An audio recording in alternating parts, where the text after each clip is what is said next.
सीटी मारा जरा।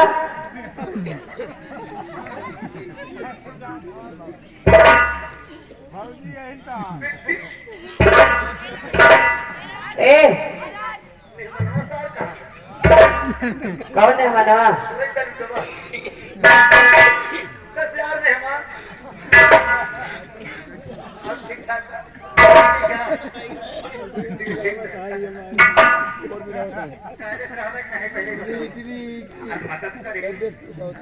सारी भोसड़ी वाले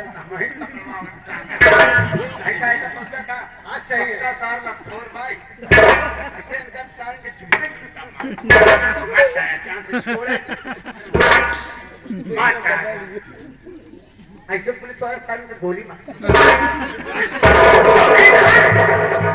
साले हमारे साथ चौकीदारी किया और साले तूने साले धोखे मुझको फंसवा दिया साले चौकीदार।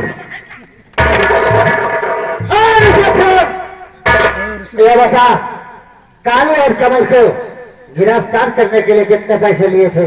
10 लाख। 10 लाख। और पैसे सब कहाँ हैं?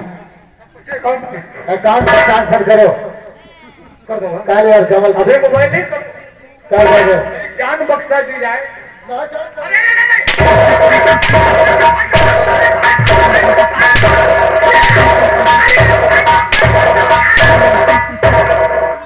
पहले बक्सर है संदेश ले दूंगा तुम्हें आज। तेरी मौत आई है काले।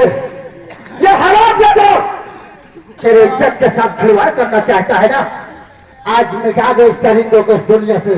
ऐसे पुलिस वालों को इस दुनिया में जीने का कोई अधिकार नहीं दे। एक अमीने ए आप वर्दी के लायक नहीं हो। आपने सरकार वर्दी दी थी देश की रक्षा करने के लिए, मगर आप ऐसे कमीने पुलिस में ऐसा कभी नहीं देखी।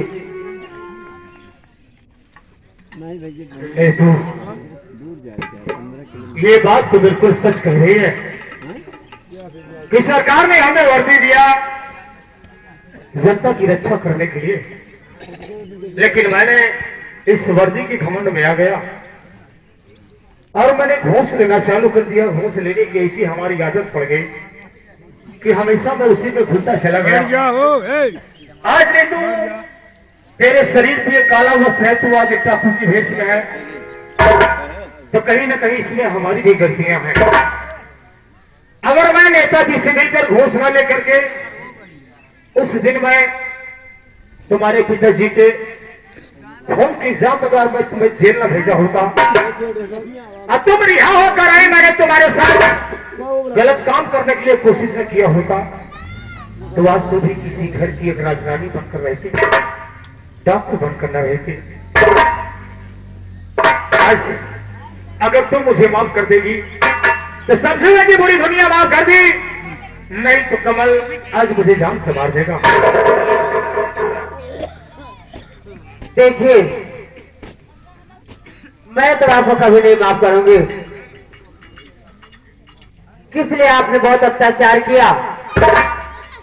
आपके ही कारण आज में काली लिबास में थी, आज में ना होती। अगर तुम्हें दुनिया जनता माफ कर देगी तो मैं तुम्हें माफ कर दूंगी।